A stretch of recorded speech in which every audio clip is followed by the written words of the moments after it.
ಇಂದು ಮೈಸೂರಿಗೆ ಪ್ರಧಾನಿ ಮೋದಿ ಆಗಮನ.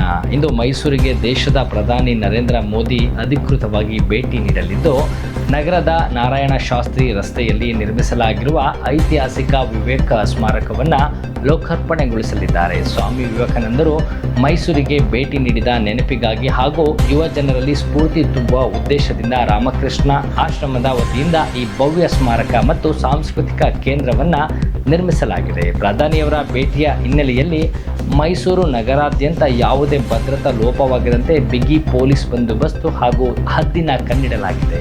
ಮೈಸೂರು ವಿಮಾನ ನಿಲ್ದಾಣದಿಂದ ಕಾರ್ಯಕ್ರಮ ನಡೆಯುವ ಸ್ಥಳದವರೆಗೆ ವಿಶೇಷ ಹಾದಿಗಳನ್ನು ಶುಚಿಗೊಳಿಸಲಾಗಿದ್ದು, ಸಾರ್ವಜನಿಕ ಸಂಚಾರಕ್ಕೆ ತಾತ್ಕಾಲಿಕ ಮಾರ್ಪಾಡುಗಳನ್ನು ಮಾಡಲಾಗಿದೆ. ಈ ಉದ್ಘಾಟನಾ ಸಮಾರಂಭದಲ್ಲಿ ರಾಜ್ಯದ ಹಲವು ಗಣ್ಯರು ಹಾಗೂ ಸ್ವಾಮೀಜಿಗಳು ಭಾಗವಹಿಸಲಿದ್ದು, ಲಕ್ಷಾಂತರ ಜನರಿಗೆ ನೇರ ಪ್ರಸಾರದ ವ್ಯವಸ್ಥೆಯನ್ನು ಕಲ್ಪಿಸಲಾಗಿದೆ.